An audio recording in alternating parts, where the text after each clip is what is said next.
ارشاد فرمایا یہ جو اپنے جانور ہیں، اللہ فرماتا ہے یہ کیا ہے؟ امم، یہ بھی ایک ملت ہے، ایک قوم ہے، ایک نیشن ہے، ایک امت ہے۔ امثالکم، تمہاری طرح، تمہاری مثل۔ اب کیا کرو گے؟ ولا طائر، جانور بھی تمہاری طرح ہیں امت، ولا طائر، اور وہ جو پرندے ہیں نا، یطیر بجناحی، جو اپنے پروں کے ساتھ ہوا میں اڑتے ہیں، ما یمسکہن الا الرحمن، اللہ فرماتا ہے ذرا بتاؤ، چھوٹا سا پرندہ جب ہوا میں اڑ رہا ہوتا ہے ما یمسکہن، کس نے اسے روک رکھا ہے؟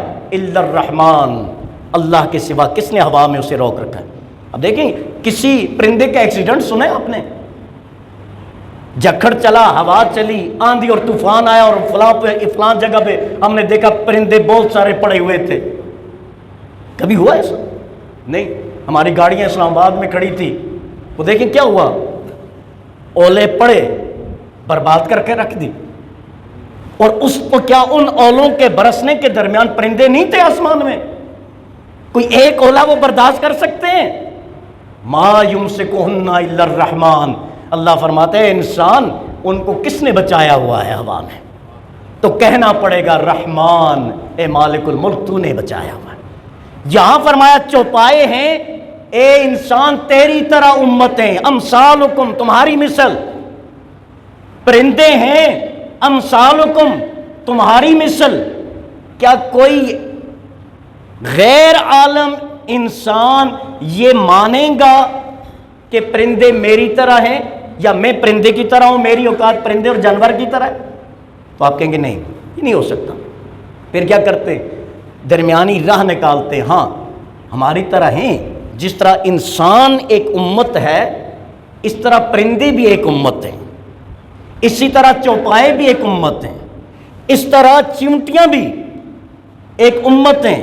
جب حضرت سلمان کا لشکر آ رہا تھا تو ایک چمٹی ان کی سردار جو تھی اس نے کیا کہا تھا؟ یا ایۃ النمل ادخلوا مساکنہا مساکنکم، اللہ معاف فرمائے، غالباً اس طرح آیا مبارکہ ہے۔ ترجمہ کیا ہے کہ اس سردار چمٹی نے کہا کہ اے چمٹیوں اپنے بلوں میں، اپنی جگہوں میں، اپنے جو ہے گھونسلوں سوراخوں میں گھس جاؤ، لا یحطمننکم، کہیں تمہیں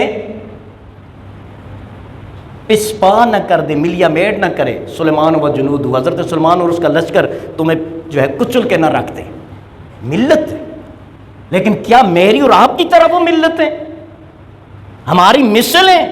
ہم کہتے نہیں، ہم بھی زندہ ہوتے ہیں اور مرتے ہیں، چوپائے، چمٹیاں، پرندے، وہ نے بھی اللہ زندہ کرتا ہے اور موت دیتا ہے، ہمیں بھی خوراک کی ضرورت ہوتی ہے، ان جانوروں کو، چمٹیوں کو، پرندوں کو بھی خوراک کی ضرورت ہوتی ہے، ہمیں بھی زندہ رہنے کے لیے آکسیجن کی ضرورت ہے، انہیں بھی ہے۔ تو یہ جو سملیرٹیز ہیں، جو چیزیں باہمی مشترک ہیں، اس اعتبار سے ہم ان کی طرح، وہ ہماری طرح۔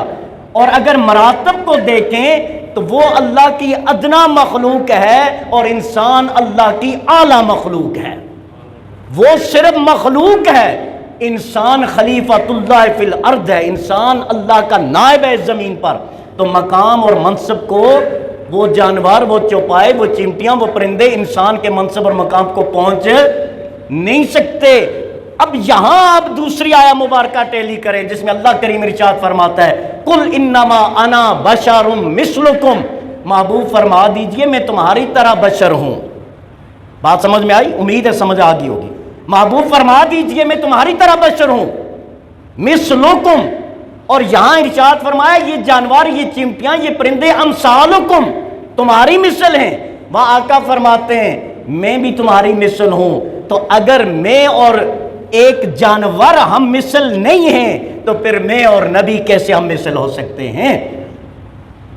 اگر میں اور کوئی انسان یہ نہیں کہے گا کہ گائے اور میری اوقات ایک ہے تو پھر کس طرح اس کی جرت ہوتی ہے کہ وہ یہ کہے کہ میری اور نبی کی اوقات ایک ہے؟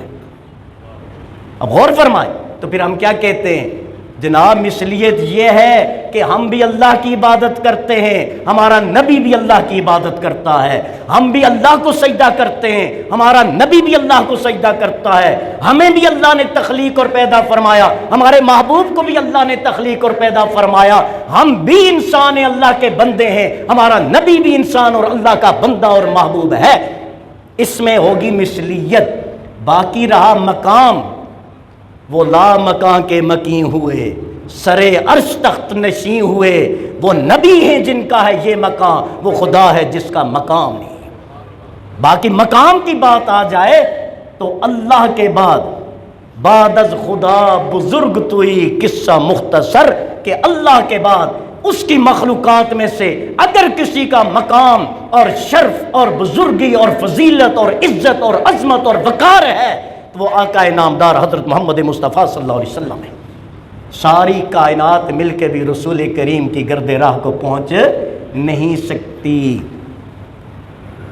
وہی اول، وہی آخر، وہی طٰہٰ، وہی یاسین، وہی سب کچھ ہے اللہ کے بعد۔ یہ بات یاد رکھنا، اللہ کے بعد اور مخلوق سے پہلے کون ہیں؟ جن کا نام گرامی احمد مجتبیٰ محمد مصطفیٰ سرور انبیاء خاتم المرسلین خاتم النبیین محمد الرسول اللہ صلی اللہ علیہ وسلم۔ تو یہاں دو تین مسئلے حل ہوئے کہ بعض مشترکات کو بھی قرآن بیان کرتا ہے کہ تمہارا دوسرے کے ساتھ کیا مشترک ہے۔ اس لیے قرآن نے ارشاد فرمایا تعالوا الی کلمات سواء بیننا و بینکم، اے یہود و نصارہ آؤ اس کلمے پر جو ہمارے اور تمہارے درمیان برابر ہے۔ افسوس آج مسلمان بھی ایک کلمے کی طرف آنے کو تیار نہیں۔ قرآن کہتا ہے یہود و نصارہ کو بھی ایک کلمے کی طرف لے کے آؤ، اور میں کہتا ہوں کہ میرے سوا سارے کافر ہیں، اور دوسرا کہتا ہے میرے سوا سارے مشرک ہیں۔ اور قرآن کیا کہتا ہے؟ تعالو آؤ الی کلمات، ایسے کلمے پر آؤ، ایسی بات پر آؤ، سواء بیننا و بینکم، جو ہمارے تمہارے درمیان ایک ہے۔ وہ ایک کیا ہے؟ اللہ نعبد الا اللہ، کہ ہم اللہ کے سوا کسی کی عبادت نہ کریں۔ کون مسلمان ہے جو کہے گا کہ میں اللہ کے سوا کسی کی عبادت کر سکتا ہوں یا کروں گا یا کرتا ہوں؟ میرے خیال میں کوئی مسلمان نہیں کہتا۔ تو ہے نا اتحاد توحید پر نا۔ دوسرا کیا ہے؟ ولا نشرک بہ احد، کسی اور کو اللہ کے ساتھ شریک نہ کریں۔ مجھے کسی بندے سے پوچھ کے بتا دے جو مسلمان ہو اور وہ یہ کہے کہ فلاں اللہ کا شریک، اللہ جیسا اختیار ہے فلاں کے پاس، کوئی کہہ سکتا ہے؟ نہیں۔ ہم یہ کہتے ہیں اللہ نے اپنے انبیاء کو جو دیا اس کی عطا ہے۔ اللہ کے نبی بھی جو کرتے ہیں اللہ کے اذن سے کرتے ہیں، اجازت سے کرتے ہیں۔ اللہ سے اوپر کوئی نہیں، اور محمد عربی سے اوپر بھی مخلوق میں سے کوئی نہیں۔ یہ ہمارا عقیدہ ہے، اس کو سمجھنے کی ضرورت ہے۔ تو بھر کے دوبارہ اس کا ترجمہ سماعت فرما لیں۔ اللہ فرماتا ہے وما من دابۃ فی الارض، زمین پہ جو چلنے والا چوپایا ہے، جانور ہے، ولا طائر یطیر بجناحیہ، اور جو پرندے ہوا میں اپنے پروں سے اڑتے ہیں۔ یہ ایک الگ بحث ہے، غور فرمائیں کہ وہ پرندے کس طرح اپنی ڈائریکشن، نیویگیشن، اپنا سسٹم، اپنا سارا کچھ جو ہے وہ طے کرتے ہیں۔ اور دماغ کیا ہے؟ میرا خیال ہے تل کے دانے برابر جتنا ایک چھوٹے پرندے میں دماغ ہوتا ہے، وہ سارا کر لیتے ہیں۔ اور آپ کو جہاز اڑانے کے لیے کتنی سردردی کرنی پڑتی ہے۔ فرمایا وہ جو پرندوں سے اڑتا ہے نا، الا امثالکم، وہ تمہاری طرح گھومتے ہیں، تمہارے جیسے، لیکن ہم ان میں سے کسی کو اپنے جیسا مانتے نہیں ہیں۔ تو پھر رسول کو کیسے اپنے جیسا مان سکتے ہیں؟ یہ ایک سوال ہے۔ اب بار بار اس آیہ مبارکہ، یہ 38 آیت نمبر اور سورۃ الانعام ہے اور پارہ 7واں ہے، تمہاری طرح ہے۔ ما فرطنا فی الکتاب من شیء، فرمایا ہم نے کتاب میں کوئی چیز نہیں چھوڑی، قرآن کہتا ہے۔ دوسری جگہ کیا ارشاد فرمایا؟ ولا رطب ولا یابس الا فی کتاب مبین، ہر خشک اور تر چیز کا علم کتاب میں ہے، کتاب مبین قرآن میں ہے۔ یہاں ارشاد فرمایا ما فرطنا، ہم نے نہیں چھوڑا، فی الکتاب من شیء، کوئی چیز نہیں چھوڑی جس کو قرآن میں ہم نے ذکر نہ کر دیا ہو۔ اب بتائیں، اللہ فرما رہے نا، ہم مسلمان ہیں الحمدللہ، ہمارا ایمان ہے، رب جو فرماتا ہے وہی حق ہے۔ تو رب فرماتا ہے کہ ہر چیز کا علم میں نے قرآن میں رکھ دیا۔ اب مجھے آپ بتائیں کیا قرآن کا علم نبی کو دیا یا نہیں؟ تو ہر ایک کہے گا بھائی قرآن کا علم تو رب نے نبی کو، یہ تو متفقہ عقیدہ ہے۔ تو جب ساری کائنات کے علوم قرآن میں اور علم قرآن سینہ مصطفیٰ میں، تو پھر ہم کیوں نہ کہیں میرے رب نے سب سے زیادہ علم اگر کسی ذات کو عطا فرمایا ہے وہ ہمارے آقا مولا صلی اللہ علیہ وسلم ہے، کیونکہ قرآن کہہ رہے۔ پھر ارشاد فرمایا ثم الی ربہم یحشرون، اور یاد رکھنا تم سب رب کی بارگاہ میں لوٹائے جاؤ گے۔ یہ دنیا کے مزے رہ جائیں گے۔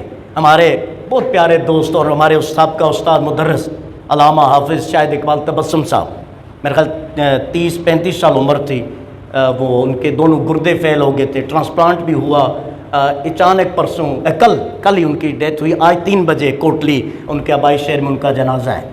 یہ زندگی ہے، جب وقت آتا ہے پتہ نہیں چلتا۔ ثم الیہم الی ربہم یحشرون، پھر سب کو رب کی طرح لوٹایا جائے گا۔ یہاں میں اور آپ میں سے کسی نے ہمیشہ نہیں رہنا، سو یہاں سے زیادہ وہاں کی تیاری کی کوشش کرے۔ اللہ تعالیٰ ہم سب کا حامی و ناصر ہو۔